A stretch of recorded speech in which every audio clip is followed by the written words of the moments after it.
उन्हाळा लागताच भाजीपाला झाला महाग. 100 ते 120च्या घरात पोहोचला भाजीपाला. सर्वसामान्यांची होत आहे अडचण. भाज्यांची खरी मजा हिवाळ्यात असल्याचे बोलले जात असून हे खरेही आहे. कारण हिवाळ्यात मोठ्या प्रमाणात भाजीपाला येत असून त्याचे दरही परवडण्यासारखे राहतात.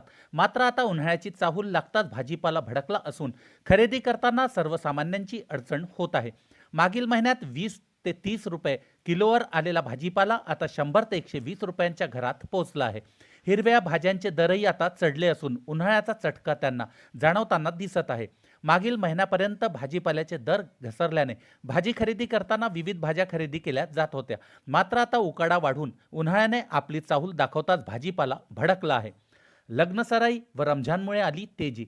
सध्या लग्नसराई सुरू आहे, त्यामुळे मिरची, लिंबू, गाजरसह अन्य भाजीपाल्यांना मोठ्या प्रमाणावर मागणी आहे. अशातच रमझान महिन्यामुळे मुस्लिम बांधवांना उपवास सुरू आहे, त्यामुळे विविध खाद्यपदार्थांची दुकानेही थाटली गेली आहेत. त्यामुळे मिरची, लिंबूची मागणी वाढली आहे.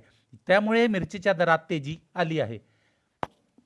मध्यंतरी 80 रुपये किलोने विक्री होणारा लिंबू आता वधारला आहे. उन्हाळ्याच्या तोंडावर शीतपेय विक्रेत्यांनी दुकान थाटल्याने त्यांच्याकडून मोठ्या प्रमाणात लिंबू खरेदी केला जात आहे.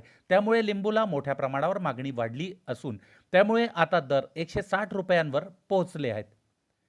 सध्या बाजारात शेवगा, आंबे, टोहळे, दोडके 120 रुपये किलो दरावर पोहोचले आहे. तर भेंडी, मिरची, आलं 100 रुपये किलोवर आले आहेत.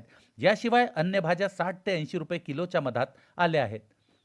गेल्या 2-3 आठवड्यापासून टोमॅटोच्या दरात मोठी घसरण झाली आहे. आवक मोठ्या प्रमाणात आल्यामुळे टोमॅटो 10 ते 20 रुपये किलो दराने विक्री होत आहे. पालक, मेथीही चढली. मागील महिन्यात 10 रुपये किलो दराने सुद्धा मेथी व पालक विकल्या गेली. मात्र आता उन्हाळा सुरू होताच त्यांचे दर वधारले आहे. सध्या मेथी 50 रुपये, पालक 40 रुपये व चवळी भाजी 50 रुपये किलोंवर पोहोचली आहे.